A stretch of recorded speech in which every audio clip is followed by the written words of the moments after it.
My name is. What? My name is. Who? My name is. Welcome to the show. Appreciate you coming on.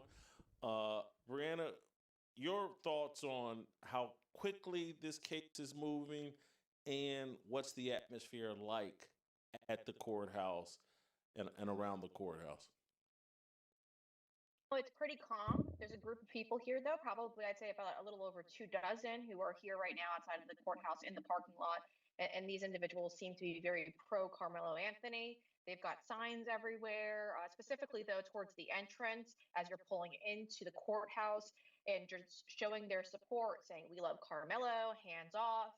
Those are the signs that they have up at the front right now. And then you have a group of people who are closer to the actual courthouse as well who have gathered there. Again, they're not very aggressive. They're very calm. They're not coming up to me. I don't see them going up to other reporters. They seem to be very calm as a whole so far. But in the courthouse, like you just described, Jason, it's been going pretty quickly. And I was actually quite surprised. It took the prosecutor about 2.5 days to go through testimony. And then, as you also said, the defense started having their witnesses hit the stand on Saturday. Now, the judge instructing both sides, hey, we're going to work through the weekend. So specifically just on Saturday, so be ready to work. And that's not something that's out of the norm here. I've worked with the prosecution before on a personal case as well, and they saw me on a Saturday as well, and they all told me, no, no, no, we work Saturday sometimes. So this is something that is common here. But what we've seen so far come from the defense, the witnesses they've put on the stand, I mean, it's a no-brainer. If you're paying attention to this case and you're actually watching what's happening in that courthouse, you know there won't be any riots going on afterwards. Maybe you get a small group of people who are just not paying attention and they just had this in their mind from the day one that they were going to defend this kid regardless of what the facts were. But the people who are hitting the stand to testify, to go on the record, they're minors, so you're not going to know their names, but we could tell you what their race is. The bulk of them, it's been very split, obviously, white and black people here testifying, but black people, black teenagers are testifying in favor of Austin, saying that Austin wasn't provoking the situation. In fact, they then pointed over at Carmelo. One individual took the stand At on least they didn't Saturday and lie, said it people. At was least they murder. didn't Another lie. one They said kept that it it real. was lethal force used against non-lethal force. So they put that out there. They also described the push that everyone says started the stabbing as something that was either in between, kind of like a light push and a heavy push. It was in between. One witness was actually sitting next to Carmelo and told the jury that he didn't get pushed that hard because I didn't even get pushed. We were right next to each other. So he detailed that for the jury. The jury is hearing a lot right now, but they're not really hearing anything that validates self-defense. We just heard from a police officer who was put on the stand, a Frisco police officer today, and this officer thought it was strange when asked whether or not a weapon was being brought to a game like this. And the officer openly said, I mean, it's not something that we've pretty much heard of. It's not the exact quote, but pretty much shot down the defense attorney. And that's when the defense attorney said, all right, we're going to take this one off the stand. I mean, they're literally putting people in the stands that aren't advocating for Carmelo Anthony. It's quite weird how it's happening. Even one witness that was put on the stand on Saturday was the last witness to go in the stand on Saturday for the defense, echoing the same thing. Carmelo Anthony was in the wrong, and Carmelo Anthony was the one who had provoked Austin Metcalf. Now, I'll spare you of the provocative word that was used, but uh, on Saturday, when we heard from one of the witnesses that was present, that was there, that heard the interaction, this individual said that Carmelo Anthony was provoking the group and even said, y'all a bunch of, and then said the P word there. So it's quite clear. He's saying that he has to defend himself, but we haven't yet seen any signs of self-defense. Now, before I send this back to you, I also want to talk about the medical examiner, because the medical examiner destroyed the defense. The defense is trying to claim that there's a possibility that Austin Metcalf maybe had fallen into the knife and he had pushed himself to the knife. But keep in mind, you listen to the medical examiner completely debunked that. But this stab wound was so bad that it went through the center bone and also penetrated both sides of his wall, his heart wall. So there was a massive amount of force used to penetrate that knife and plunge it into Austin Metcalf's chest. It wasn't self-inflicted. This was something that was forced into his chest. And so, it was something that even, it was disgusting. But Carmelo Anthony, when he was handed over to the defense side the image of the autopsy of Austin Metcalf's heart being penetrated on both sides of the wall, Carmelo looked the other way. He didn't want to see it. And another member of the jury, a female member of the jury, covered her mouth when she saw that image as well. So it's not looking well for him. I don't think this is going to take long, unless there's maybe a white liberal woman who's on the jury today who maybe possibly feels a little bad. I don't think it's gonna go in Carmelo Anthony's favor. And He also keep in better mind there's a pray lie as out one there on that that. He there's better no pray, black boy. jurors. Obviously, there are no black jurors, but what they always leave out is the fact that there's 5 minorities on that jury. We have 3 Asians. We have a Muslim woman who's wearing a hijab, and we also have a Hispanic man on that jury. So it's not an all-white jury. But the individuals, the Black Americans who were interviewed to possibly be on this jury, they admitted they cannot be impartial. So once they said that, it was game over for them. Also, in this county, we have a 12% Black population, so there wasn't going to be a big pool of Black Americans to pull from for this jury. The other thing you described to me over the weekend, at least. Yo, that's crazy. And see, that's why they didn't want to be on that jury, man. They didn't want to be on that jury. But yeah, he got found guilty, man. You know what I'm saying? So we waiting to see now what he got found guilty of. Is he first degree, second degree? They did say murder. They ain't say manslaughter. So I think manslaughter went off the table with right along with self-defense. I could be wrong though. You know what I mean? So do not hold me to that. But they did not say manslaughter. They said he got found guilty of murder, which will be coming up shortly. What's going on? What's going on? Patriots, you just locked in the Hood Politics, where we always keep it 100. I'm your host, Jay. Y'all already know on this channel, we cut straight through that BS and get straight to the issues and the policies that hit us close to home. We talk about everything from elections to national debates, all the way up to political podcasts. We throw some pop culture and comedy in there every once in a while, because y'all know the motto, all politics all the time and give you brain rot. That's why I do it, so you don't have to. Yo, we start each and every one of them off sending out our thoughts and prayers, man.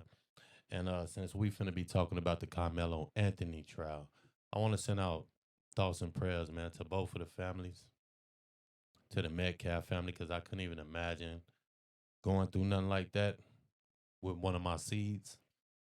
And also to the Anthony family, man, because I couldn't imagine losing now one of my seeds to that type of, to the system like that. You know what I'm saying?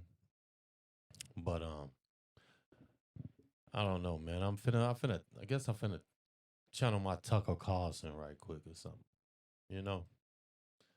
Listen, man.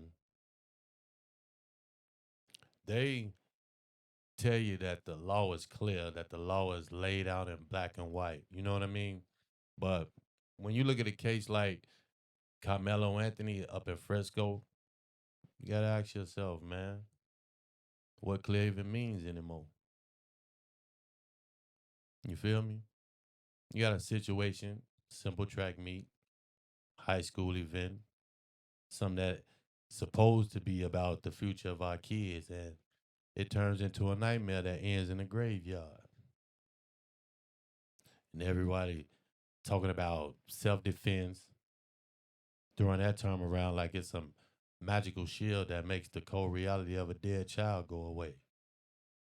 That ain't happening. Because if you actually look at the Texas Penal Code, specifically 9.31 and 9.32, the argument for self-defense here, it just doesn't hold water, people. And it didn't. You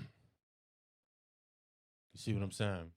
See, the law in Texas it's not a blank check. It don't say you could just pull a knife or a weapon because your feelings are hurt, or because you're having a bad day, or God forbid somebody put their hands on you. The statute is very specific. To use deadly force, you have to have reasonably believe that such a force is immediately necessary to protect yourself against someone else's unlawful use of deadly force. And the word reasonable is key in this case. You know what I'm saying? Because would a reasonable person, a person who isn't looking for a fight, look at a teenager confronting them over a seat at a track meet and decide the only way to survive is to take his life? That's reasonable? No, it's not. That's an escalation, people. That's a tragedy that did not have to happen.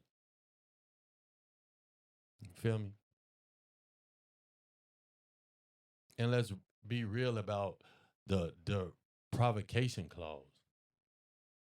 That law is crystal clear that you can't claim self defense if you're the one who started the fire. If you're the one running your mouth saying things like "touch me and see what happens" and uh this and that crap, man, you aren't a victim. You're not a victim defending your territory. You are a participant in a confrontation that you helped create. See, you don't get to poke the bear and then claim that you're terrified when it growls back. That's not how justice works in this country, people, or at least how it shouldn't be. You feel me? The statute clearly says if you provoke the other person use of force, you lose the right to claim self defense. Period. Now, this is a gut wrenching situation for everybody involved. You got two families, two sets of parents who are waking up in a world where their sons are gone. And what for? A tent? A seat at a track meet? It's senseless. It's absolutely hollow.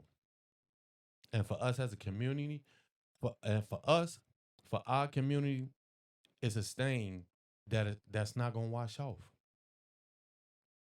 See, when stories like this hit the news, they don't see the complexity of the people involved.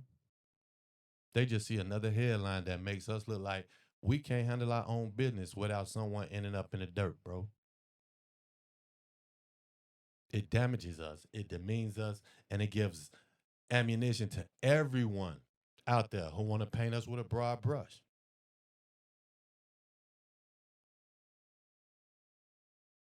Just think about the sheer recklessness of it.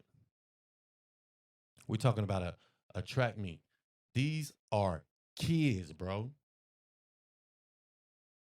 They supposed to be running, jumping, competing for scholarships, thinking about graduation. Instead, we got prosecutors showing autopsy photos to a jury that clearly is shaken by the sheer brutality of the knife wound through the kid's heart.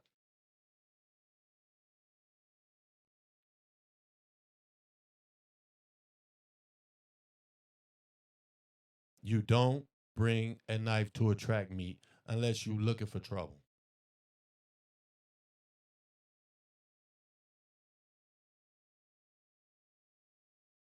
And when you decide to carry that kind of a weapon, you already shifted the dynamic from a conversation to a crime scene.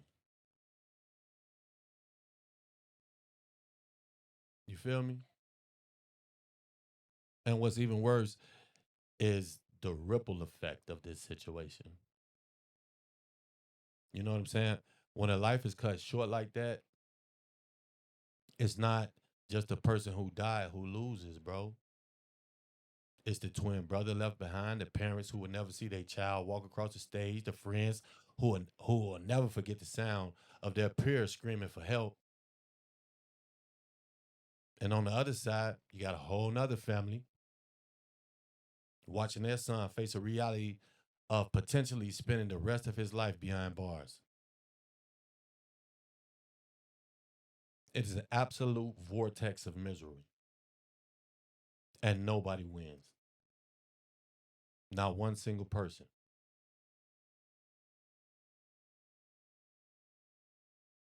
And we got to sit here, we got to ask ourselves, bro, why is stuff like this becoming the norm? Why is this our new normal? Why does an argument about a seat lead to a blade? Huh? As a country, we're losing the ability to talk it out, to walk away, to let things slide. Instead, what we do, we teaching our young men that, yo, if you don't respond with force, even lethal excessive force, then you weak or something, which is a lie. Real strength is control. Real strength is knowing when to stand your ground, when to realize that the ground isn't worth standing on or isn't worth the blood you're about to spill on it.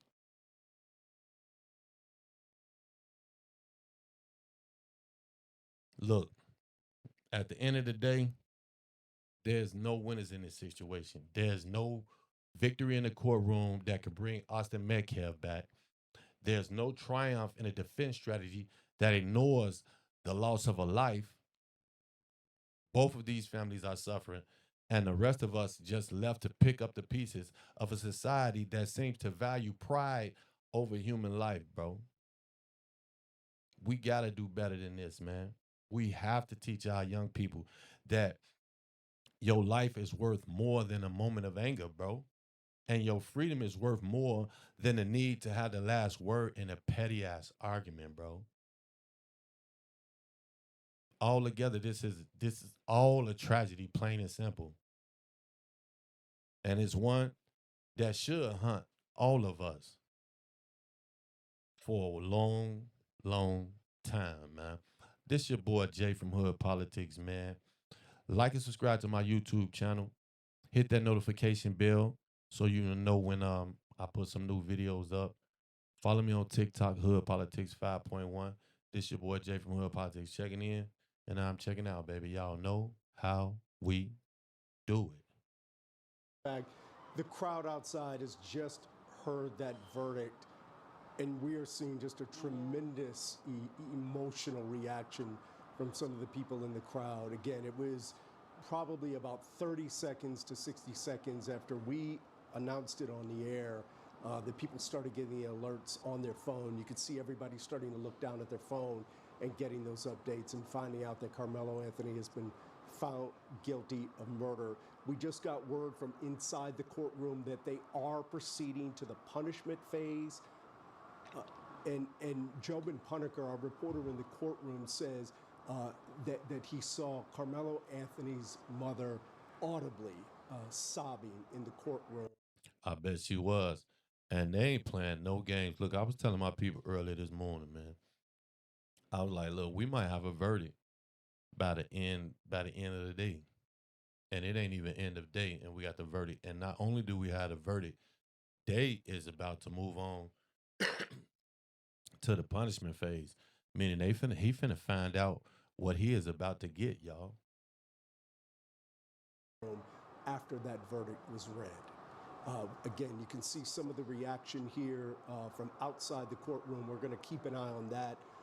But Rebecca, Tanya, I apologize for interrupting you, but I would like to bring you in for just to touch on the emotional toll that this has taken on two families. Well, Chris, there have been people here that I have seen every single day since I got here during jury selection. Many of them fought to get into that courtroom so they could see some of the proceedings. And there were people on both sides trying to get those seats, all very emotional. But some people have been here every single day, and so many people on both sides. Austin Metcalf's family and friends wanted justice for him. They felt like he died in a senseless, very horrific way. Then there are the people in Carmelo's That's Anthony true. camp He who did. felt like the system was rigged against him because there were three African American jurors that identified themselves as African American jurors that were kicked off this jury, that were not picked. I wouldn't say kicked off, but they were not selected as jurors. And keep it real. Why wasn't they selected? They wanted to get kicked off. They didn't want no parts of this. Because if they wanted to be on this jury, if they wanted to be part of this jury, they would have answered them questions way differently. They asked them, can you judge this uh unbiasedly? No, we can't. So what you thought? They was gonna keep 'em? They just literally said, "Hey, yo, he black. We ain't gonna convict him." That's basically what they said, and they knew an answer like that would get them tossed. Everybody only. No, I ain't gonna even say that. I ain't gonna say what I'm saying about people who get caught up in jury duty, man. Jurors, or they did not make the cut, and so people felt that the justice system was just not going to work for Karmelo Anthony. So I suspect that that's some of the emotion that you are seeing here right now in the display. And Rebecca, you were in that courtroom, regardless of. Talk to me a little bit about the racial makeup of this jury. Yeah, I heard a lot of people saying that there were no minorities or that it was an all-white jury. That was not the case. There were Asian Americans, there were a lot of women, there was also a Muslim woman, a woman that also, I would say probably 4 Asian Americans. And, we don't know because the jury questionnaires are not public record. That was to protect the jury. The judge spent a lot of time trying to protect this jury because there have been threats against people in this case on both sides, and the judge wanted to make sure that the jury was protected, and so a lot of their information was never made public. And we could hear the crowd getting louder and louder, and I'm not sure what this is about, but there have been people They better out here keep it calling cool, for cause peace to tell everybody to I please saw stay video calm. footage, It and them is a sheriffs y'all very, see out there, they very got that spot emotional locked down. time Nick for Sorter Black said they got it It locked is, and down. I think that I think Nick Sorter out there, we or can see Nick Shirley, behind one us of them. I think it's that, Nick Sorter though. This But crowd he is showed footage pretty earlier, heated, and they got I that was, courthouse Rebecca, locked on the other down. side They of me, I say watched they as are a ready number of for whatever. additional Collin They County literally sheriff's said officers walked up. You obviously Texas can will not burn like Minneapolis, seeing some people quote being and unquote. pushed out. I don't know exactly what's going on, but now Yeah, the it seems to crowd be a is woman starting with a to baby that is come a being little bit told to towards us. leave. And again, you've had people out here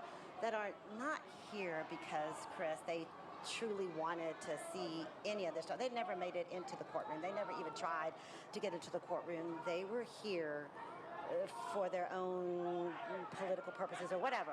And that is what you're seeing. And now you're seeing people screaming at one another. And the Sheriff's Department, I will say, the Collin County Sheriff's Department has done a very good job of dispersing these crowds. There were a couple of times when they were having clashes, and they immediately got in the middle of them and stopped some of the confrontations. They're going to let them have their free speech. They're going to let them, do what they are going to do. Long as they don't get ignorant, everything cool. We gonna see. I'm gonna keep tabs on what's going on outside this courtroom, y'all, and we gonna see what happens. This your boy Jay, man. That's just how we roll. You know what it is. How we roll. You know what it is. That's just how we roll.